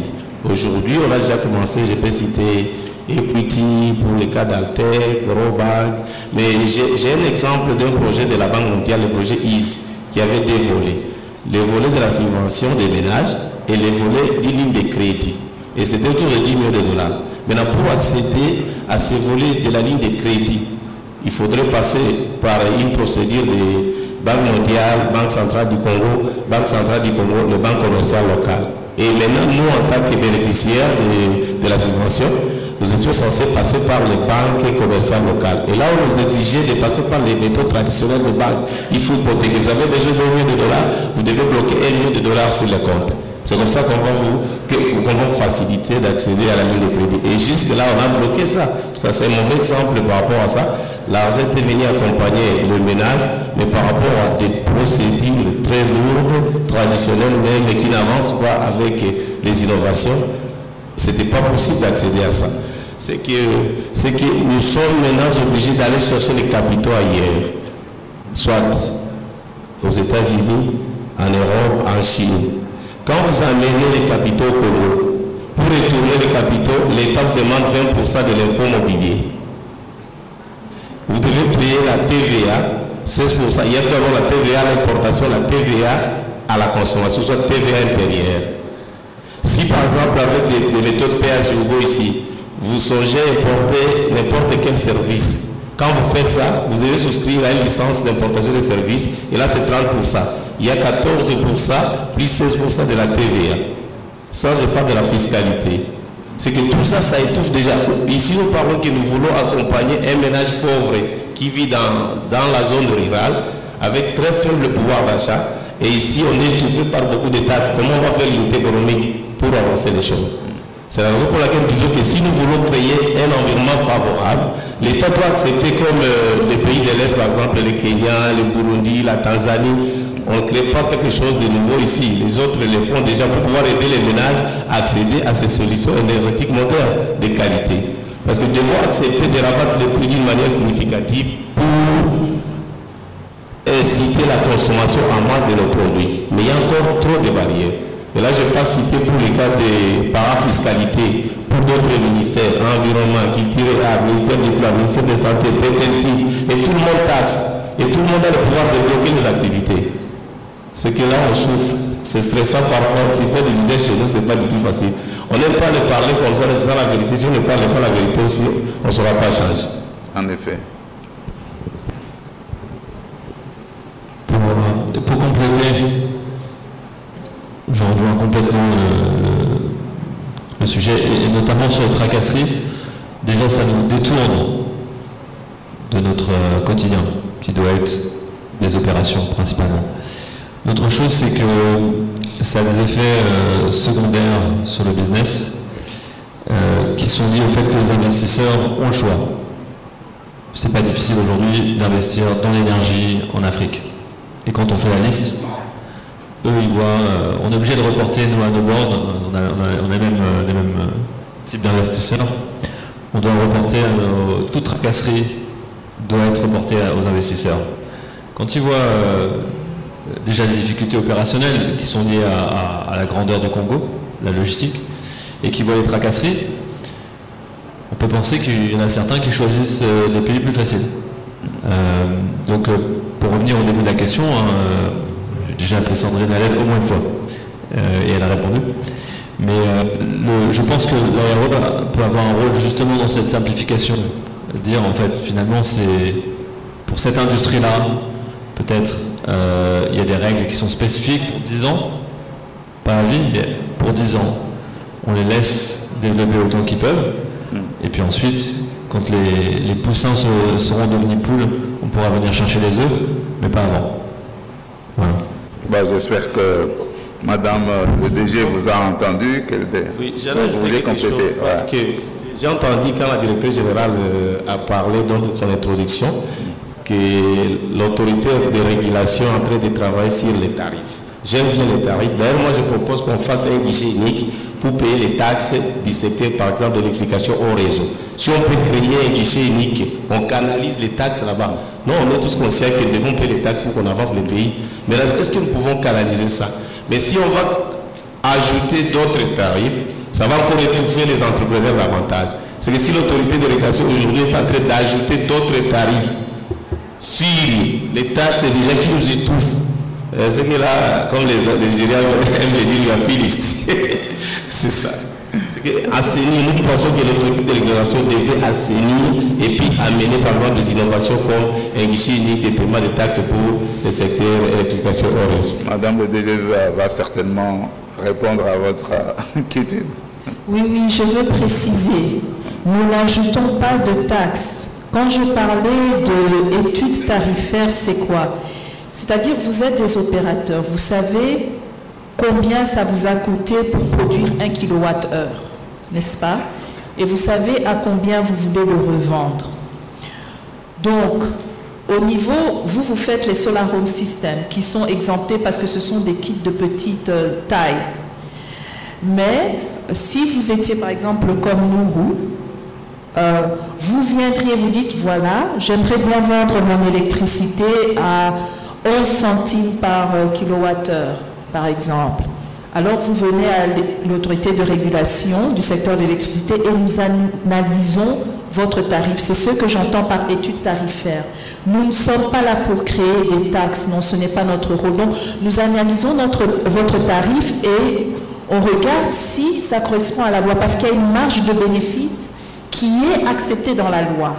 Donc nous, on veut être sûr que vous ne dépassez pas cette marge de bénéfice, mais en même temps, on veut être sûr que dans votre tarif, vous mettez tous les coûts auxquels vous faites face. Par exemple, nous avons beaucoup d'opérateurs qui viennent à l'ARE, mais qui oublient de mettre l'assurance. Alors souvent, on leur dit non, vous devez réviser votre tarif parce que vous n'avez pas mis l'assurance. Ça va un peu augmenter le tarif. Donc ça dépend des cas, mais dans aucun cas, l'autorité de régulation n'est là pour ajouter des tarifs. Ce n'est pas ça par l'étude tarifaire. Merci. Ok, merci beaucoup, prof. J'aimerais, la salle doit prendre un peu patience. J'ai apprécié ce que Mme Francine a dit par rapport à la collaboration avec des ingénieurs congolais. Je pense que j'ai échangé sur ça aussi avec notre ami héritier hier. Il n'y a pas de souci avec la collaboration avec les techniciens ingénieurs congolais. Mais ma question suivante que je pose un peu à tout le monde, combien d'emplois avez-vous créé? C'est vrai que voilà, notre ami Daltec a dit c'est à peu près 148 emplois. Xavier a parlé de 500 emplois, quelque chose comme ça, plus 150 techniciens sur le terrain. Combien de femmes avez-vous? Parce que ça, c'est une préoccupation toujours de la prof Sandrine. Combien de femmes avez-vous dans vos équipes? Quel est le taux à peu près? 10%, 50%, 60% des emplois de femmes? Combien avez-vous? En moyenne, un pourcentage. En tout cas, déjà, pour le projet hydroélectrique, nous allons atteindre au moins 3000 emplois. Et en tout cas, nous sommes en train de former beaucoup de femmes au niveau de la communauté locale à Calera pour qu'elles puissent intégrer aussi le projet Kipaï. Donc, on est en train vraiment d'encourager les femmes à travailler. Et à ce jour même, la pompe que nous avons créée là-bas, la pompe d'eau pour l'accès à l'eau, c'est géré par un groupe de femmes. Donc la femme est mise en priorité et quand le projet, plus elle évolue, plus on emploie des gens, les femmes sont formées. Et on va atteindre normalement 3000 emplois pour la construction du barrage hydroélectrique.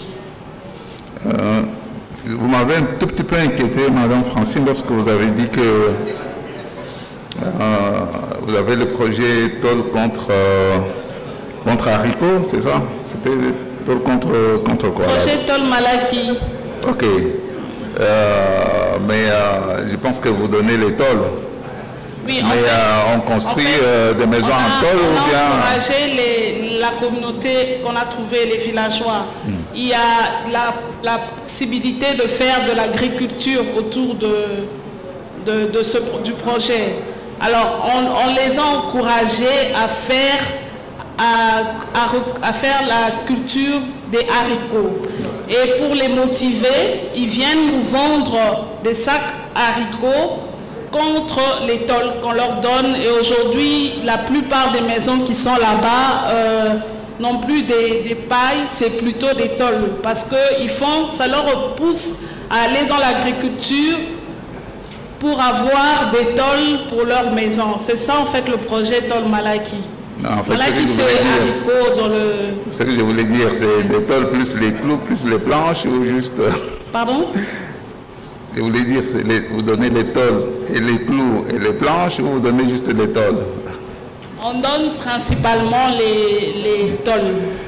Bon, j'ai beaucoup d'autres questions parce que je peux rester comme ça avec eux toute la journée. Je voudrais... Pardon? Oui, mais je vous laisse maintenant, je laisse la parole à la salle parce que j'ai beaucoup de questions. Mais je risque de prendre tout le temps pour moi-même parce que je parle sans arrêt. Est-ce qu'il y a des questions dans la salle, monsieur? Est-ce qu'on peut lui donner un micro? Est-ce qu'il y a un micro baladeur, s'il vous plaît? Sinon, j'en prends un. Pardon. Ah, oui, oui. Monsieur Bakala, agence de régulation Brazzaville-Congo. Alors, j'ai une question à l'endroit de Madame la directrice générale. Bon, je craignais vraiment que le modérateur épuise toutes les questions. Heureusement que j'en ai encore une. Ouais. Madame la DG, vous aviez expliqué les missions de l'ARE. Et parmi ces missions, il y a la protection des consommateurs. Alors, vous avez bien expliqué la procédure de saisine, bien évidemment, des consommateurs. J'ai regardé rapidement votre rapport. J'ai constaté que depuis l'année dernière, je prends juste l'année dernière, 2002, vous n'aviez eu que 14 plaintes. Alors, proportionnellement à la démographie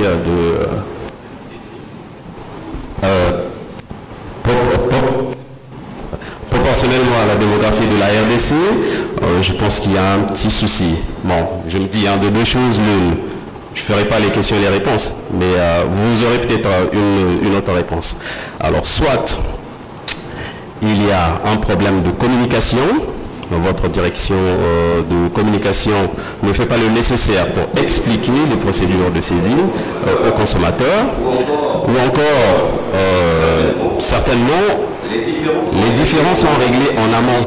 C'est-à-dire avant que ça n'arrive à votre niveau, c'est-à-dire les opérateurs ont déjà tout réglé et que les consommateurs sont satisfaits. Maintenant, peut-être que vous avez d'autres réponses par rapport à mes hypothèses. D'ailleurs, j'ai une autre hypothèse. Imaginons un seul instant que vous ayez des milliers de plaintes, parce que vous avez tellement communiqué. Les gens ont compris. Vous avez des milliers de plaintes. J'ai vu aussi dans votre rapport que vous êtes en tout et pour tout 24. Je me demande comment allez-vous faire pour trouver des solutions à toutes ces plaintes qui devraient vous arriver si jamais vous aviez communiqué comme il faut. Merci.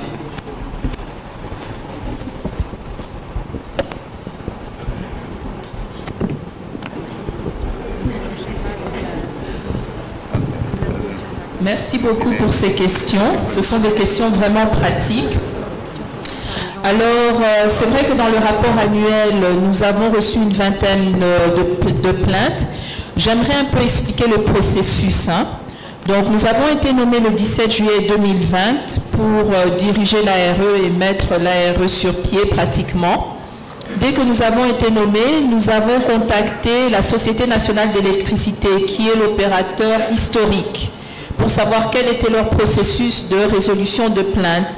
Et avec eux, nous avons pu façonner notre processus de résolution de plainte, puisqu'on s'attendait à ce qu'il soit le plus grand, enfin, disons qu'on ait plus de plaintes venant des clients de la SNEL.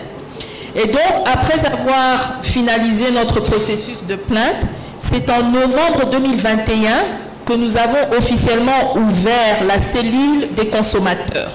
Donc, c'était une cellule qui est dédiée et maintenant, cette cellule de consommateurs est sous la responsable qualité et service, Madame Allegra Nkouli, qui est ici dans la salle. Donc, c'est depuis novembre 2021. Donc, c'est depuis novembre 2021 que vous voyez ces plaintes que nous avons reçues en 2022.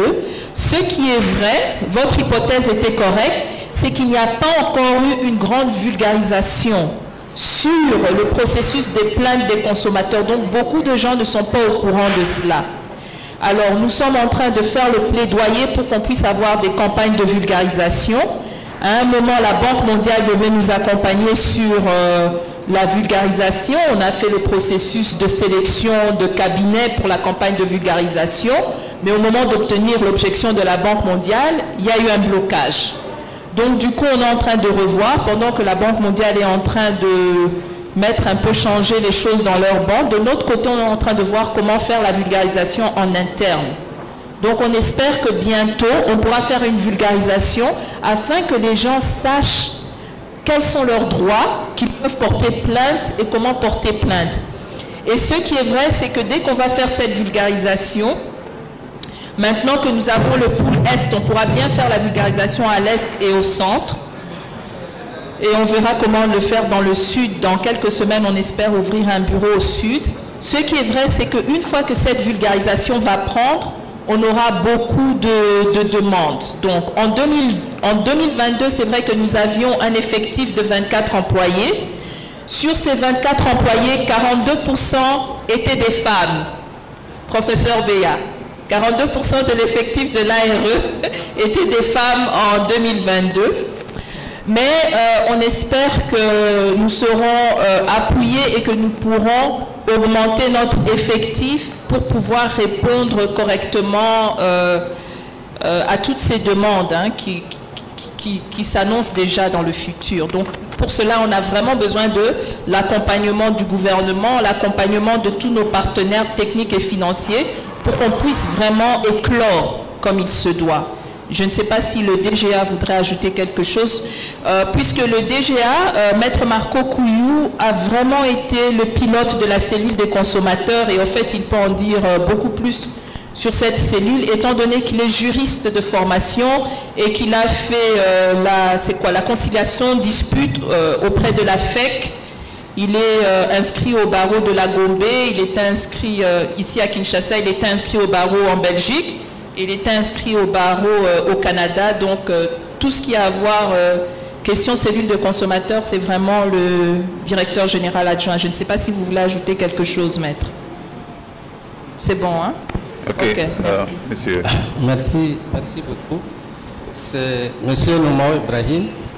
Je suis donc le directeur général de l'autorité de régulation du secteur de l'énergie du Niger, président du conseil de régulation de la même autorité. J'ai deux questions, puisque la première question, le premier intervenant est un peu sur ma langue.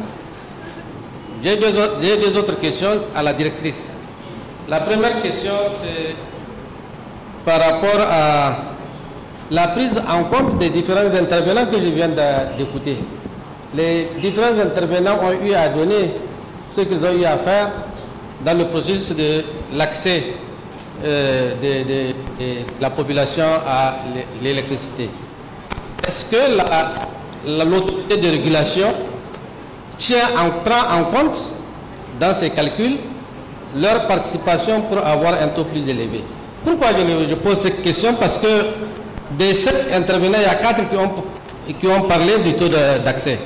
Et les chiffres, si je m'en accuse, la directrice a parlé de 6,7%.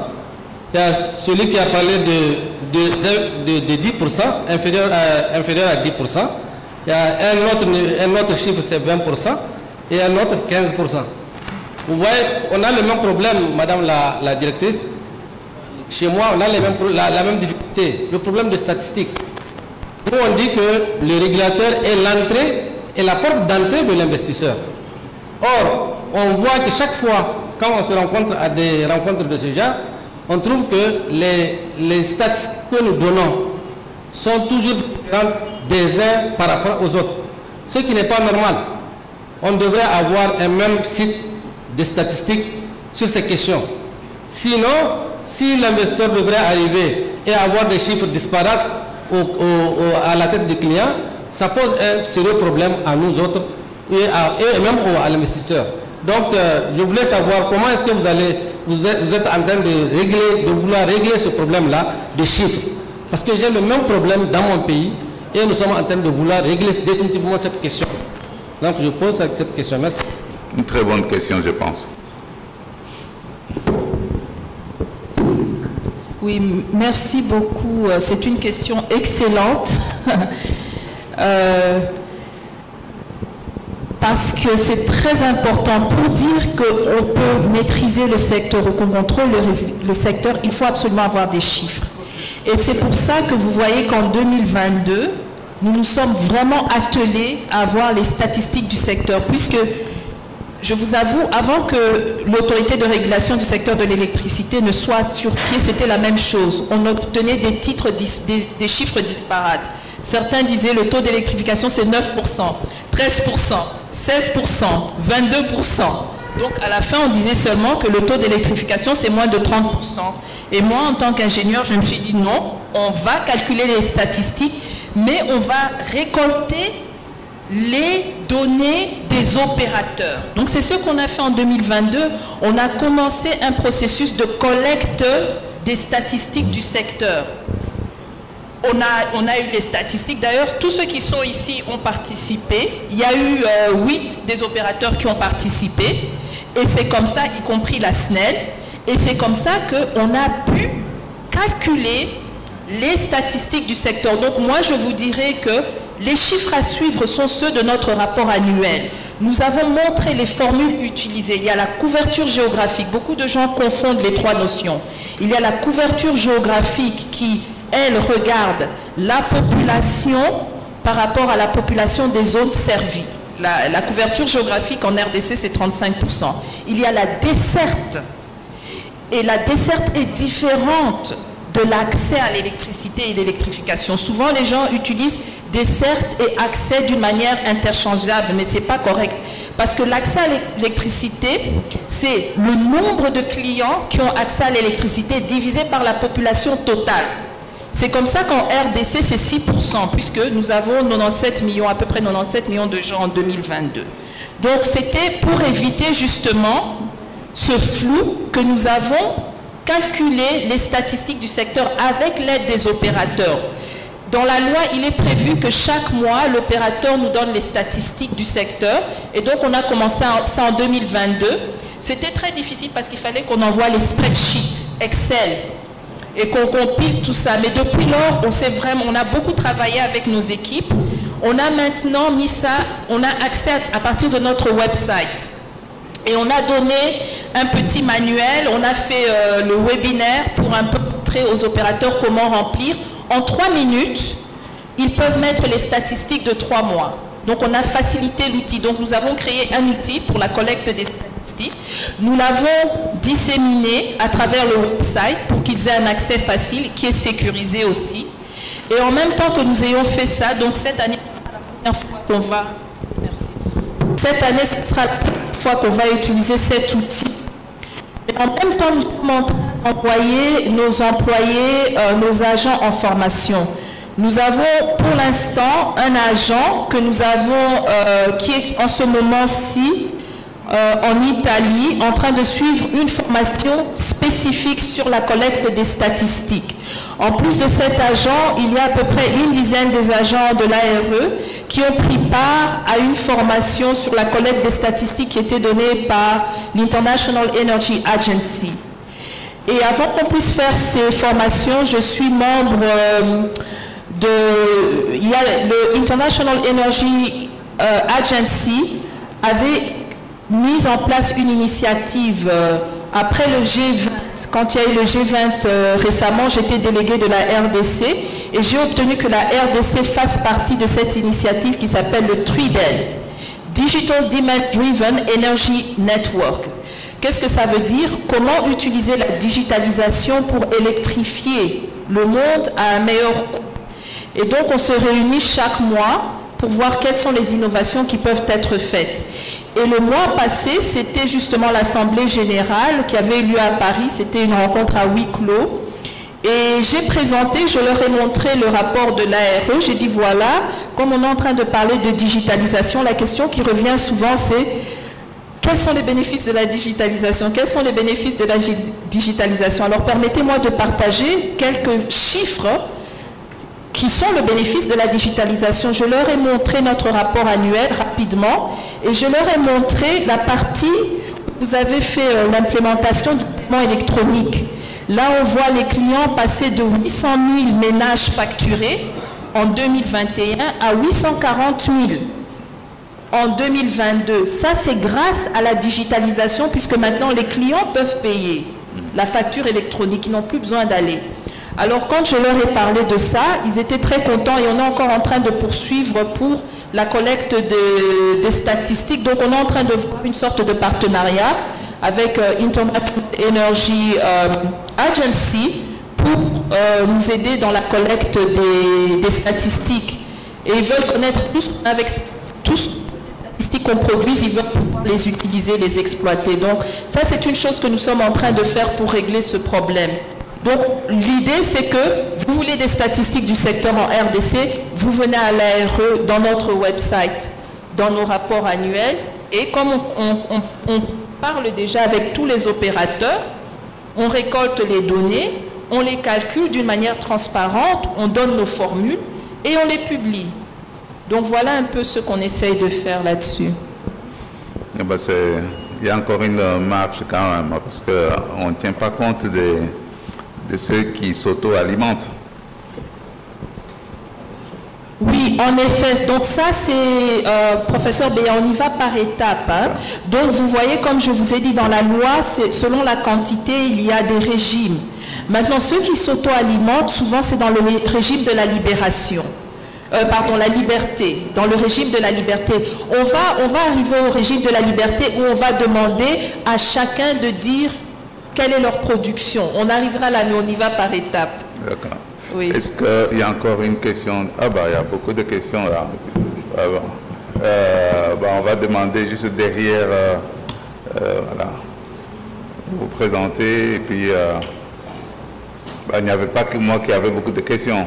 Bonjour, c'est Claude Paliti, président de l'autorité de régulation de l'électricité du Bénin. Ma question c'est sur l'attribution des concessions.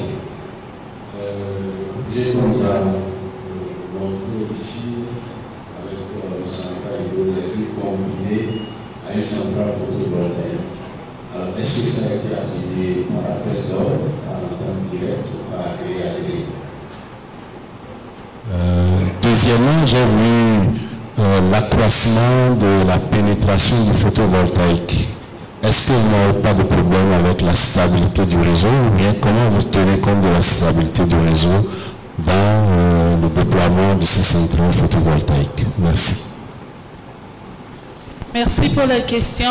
En fait, comme je le disais, en 2015, quand KIPAI a commencé, quand on a libéralisé le secteur, on a fait une manifestation d'intérêt parce que la loi venait d'arriver, il fallait qu'il y ait des mesures d'encadrement et des mesures d'application qui devaient suivre. Et dans l'entretemps, nous, de notre côté, on a manifesté un intérêt parce qu'à l'époque, il n'y avait pas encore l'autorité de régulation. Tout était géré par le ministère des Ressources hydrauliques et électricité. C'est sur base de cette manifestation d'intérêt que le ministère de l'Énergie nous a mis en place un comité de pilotage qui nous a accompagnés dans les études de préfaisabilité, donc qui nous accompagnait à chaque étape jusqu'à ce qu'on ait signé. Nous, on a signé notre contrat de concession, l'ARE n'était pas encore mis en place. C'était en 2016. Ça ne veut pas dire que notre contrat ne vaut pas, non. Aujourd'hui, nous sommes accompagnés, tout ce que nous faisons, c'est accompagné par l'autorité de régulation. En 2016, l'autorité de régulation n'était pas encore mise en place et donc c'est le ministère de l'Énergie, des Ressources hydrauliques et électricité qui gérait les contrats ou les autorisations. Merci. Il y a la question sur la stabilité du réseau. Je pense que peut-être Nour, qui a des grandes infrastructures, peut répondre. Et peut-être juste un ajout par rapport à ce qu'elle disait, c'est dans notre cas aussi, nous avons commencé en 2015 pour appuyer sa réponse. Et je passe la loi en ce qui concerne la passation des marchés disponibilise cette possibilité de gré à gré. Et c'est dans ce même sens où on a l'idée que nous aussi avons pu sécuriser l'optation des permis, bien sûr, qui a été harmonisée après. Parce qu'à l'époque, comme elle a dit, c'est le ministère de l'énergie qui faisait office de l'autorité de régulation jusqu'à la date de 2017. Merci. C'était juste un ajout. La question est restée posée sur la stabilité. Hein, c'est ça, monsieur? Oui, il y a une seconde question. Mais sur le cadre réglementaire, c'est un cadre hybride en réalité en RDC. C'est que le régime des concessions, on peut... parler un peu plus fort, je ne pense pas qu'on vous entend très bien. Voilà, le régime des concessions, on peut y accéder soit par appel d'offres qui est organisé par une autorité concédante, ou alors par une manifestation d'intérêt qui viendrait directement des opérateurs. Donc la loi prévoit ces deux régimes en RDC. Bon, par rapport au problème de la stabilité, je dirais que dans ce genre s'il s'agit des systèmes solaires, en principe les convertisseurs modernes ont des dispositifs, parce qu'il y a trois types de stabilité. Il y a la stabilité rotorique, ça dépend des machines tournantes, ce qui n'est pas le cas dans le système solaire. Vous avez la stabilité en tension et en fréquence. Alors, les convertisseurs modernes ont des systèmes qui peuvent fournir la puissance réactive, qui peut manquer notamment dans le système photovoltaïque, et en principe c'est suffisant pour pouvoir, en tout cas en fonction de la puissance qui est demandée ou délivrée, c'est suffisant pour pouvoir compenser la problématique des niveaux de tension par rapport à la fréquence, que c'est des systèmes suffisamment automatisés pour pouvoir garder une fréquence constante. Je prendrai encore une ou deux questions parce qu'il faut qu'on démarre rapidement la deuxième session. Bon, on a posé trop de questions par ici, on va peut-être prendre par là, peut-être s'il y a une autre question sur une autre rangée, on peut prendre. Ok, bonsoir à tous, merci pour la parole. Moi c'est Pierre Sédi, je suis récemment diplômé ingénieur civil en génie électrique et informatique de la faculté polytechnique de l'université de Kinshasa. J'avais trois questions au départ, mais pour aller vite, je vais prendre la plus pertinente. Elle s'adresse à Madame la directrice générale. Sur les slides que vous nous avez présentés, vous avez parlé des 5 missions de l'ARE. Vous avez parlé d'assurer la régulation des activités. Ça, c'est ce que vous êtes en train de faire. Garantir et contrôler l'application des principes, vous le faites aussi. Recevoir et analyser et auditer les tarifs, c'est fait par l'ARE. Trancher les conflits, c'est fait par l'ARE. Mais la troisième mission semble un peu à la traîne, si je peux le dire, c'est celle de contribuer à la création d'un climat des affaires favorisant l'investissement et la bonne mise en œuvre des activités dans le secteur de l'électricité. C'est un peu les complaintes qui ont été dites par certains des participants du haut de la chaire, et c'est aussi un souci que je rencontre avec certains collègues, parce que nous sommes en train de planifier, commencer aussi un investissement privé dans le secteur de l'énergie électrique, plus précisément dans l'installation des picots centrales électriques avec des turbines Vortex qui peuvent utiliser un faible débit et une très petite chute pour pouvoir les installer dans des milieux ruraux et permettre le développement de ces milieux ruraux, même avec des petites rivières. Alors il y a déjà ce problème-là dont on avait des échos, et ici pendant cet atelier, je me rends compte que c'est un problème réel qui est rencontré même par des entreprises bien installées. Alors pour nous qui voulons débuter, nous aimerions savoir, est-ce que vous planifiez des actions aussi dans ce sens pour la favorisation d'un bon climat des affaires pour des jeunes startups qui veulent aussi se lancer dans le domaine de l'énergie électrique? Merci. On avait demandé qu'il y ait des piles neuves dans ces micros. Merci beaucoup pour la question. Alors, comment est-ce qu'on sécurise le secteur? C'est vrai qu'aujourd'hui, sur la tribune, il y a eu beaucoup de réclamations, beaucoup de demandes d'améliorer la sécurisation du secteur. On le fait en tant que régulateur, vous savez, on est comme un arbitre, hein? On le fait en donnant des procédures claires et tout cela. Avant qu'on soit là à l'ARE, il n'y avait pas de procédure.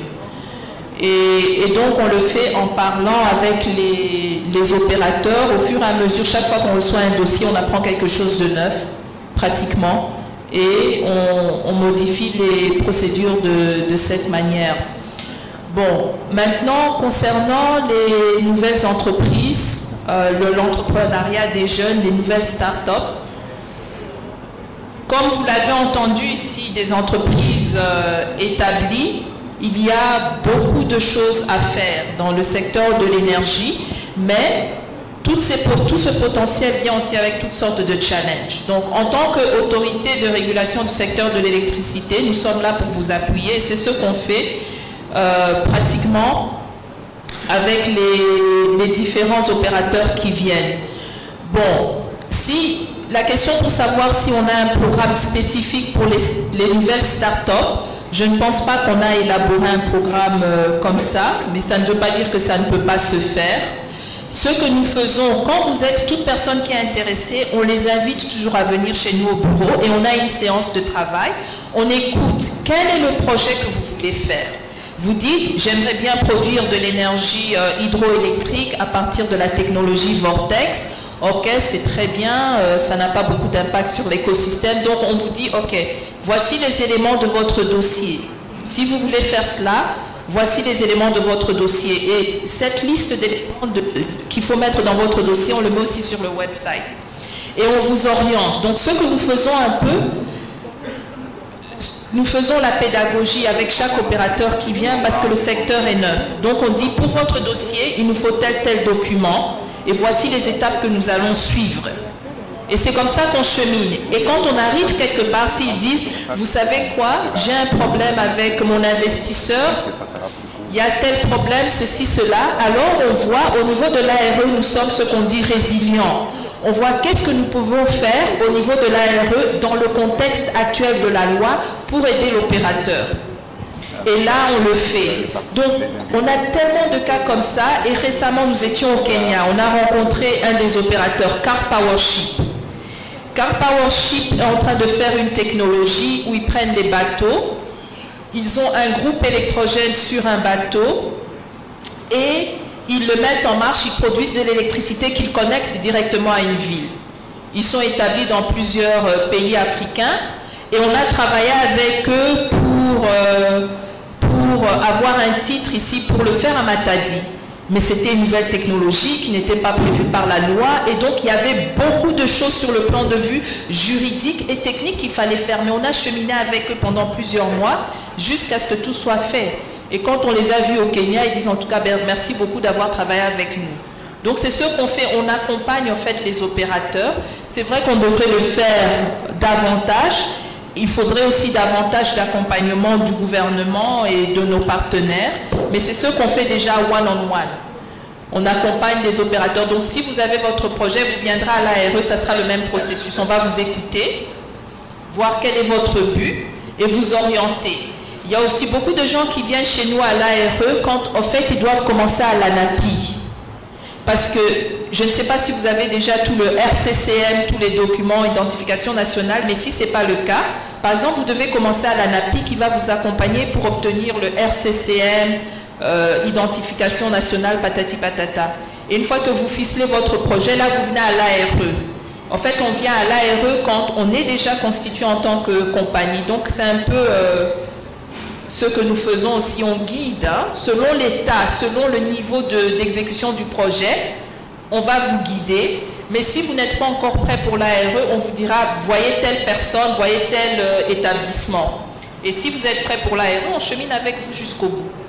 Donc c'est comme ça qu'on le fait. Mais on n'a pas encore un programme spécifique pour les start-up.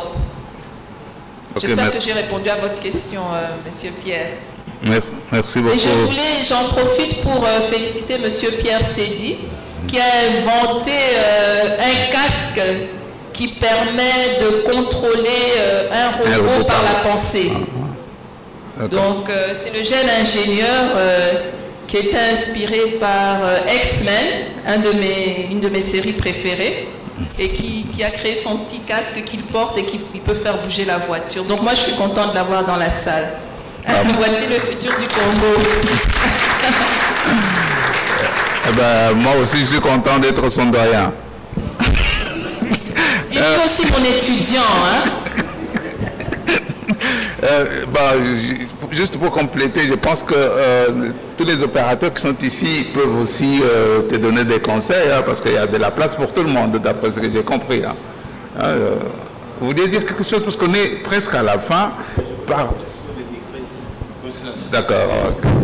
Oui, merci beaucoup. En fait, c'est pour porter l'attention, mais aussi demander l'implication de la directrice générale, parce que quand je lis sur la page 29 du rapport de l'ARE, rapport annuel 2022, je vois ici, il y a les décrets. Et il y a les décrets numéro 18/053 du 24 décembre 2018. Ça déjà, ça avait pris fin l'année passée et les négociations sont en cours pour pouvoir renouveler. Si madame peut s'impliquer aussi, parce qu'en réalité, comme il vient de le souligner aussi, nous avons besoin d'accompagnement, nous avons besoin de ces allègements. C'est ça que comme déjà on est en train de discuter, j'étais dans une réunion, on discutait au ministère, au cabinet là-bas, il y a encore trop de discussions autour de ça, vraiment. Et ça, en réalité, pendant les 5 ans, c'était les opérateurs dans l'hydroélectricité qui avaient tiré profit de ces décrets. Mais nous, dans l'électrification hors réseau, on n'avait pas vraiment bénéficié et nous n'avons même pas les mesures, les modalités pratiques. C'est que si nous réussissons à trouver l'agrément pour pouvoir renouveler encore ces décrets, nous allons vouloir savoir les modalités pratiques. Ça pose des problèmes pour pouvoir savoir ou même accéder aux modalités pratiques de pouvoir bénéficier de ça. C'est que ça peut toujours répondre aussi. C'est en cours et si vous pouvez vous impliquer, ça va beaucoup nous soulager. Merci. Bon, je pense que par rapport à cette session, on peut arrêter ici parce que j'avais pensé qu'on allait faire 1h30, mais on est à presque 2 heures. On enchaîne directement avec la dernière session avant d'aller prendre, je ne sais pas si on peut encore dire le déjeuner, mais bon. Regardez l'heure. Je remercie tous les panélistes, madame le DG, tous nos amis de Altec, D-Box, Kipa et Nouro. J'apprécie beaucoup l'entrepreneuriat et on en a vraiment besoin dans ce pays. J'espère que toutes vos difficultés seront résolues. Encore une fois, merci à vous tous et j'invite le modérateur de la de la deuxième session, troisième de la journée théoriquement, Monsieur Jean-Paul Mbata, parce qu'on va enchaîner directement, on va aller manger juste après cette deuxième session. C'est vous? Je suis déjà là. Vous êtes déjà là, voilà, ça tombe bien.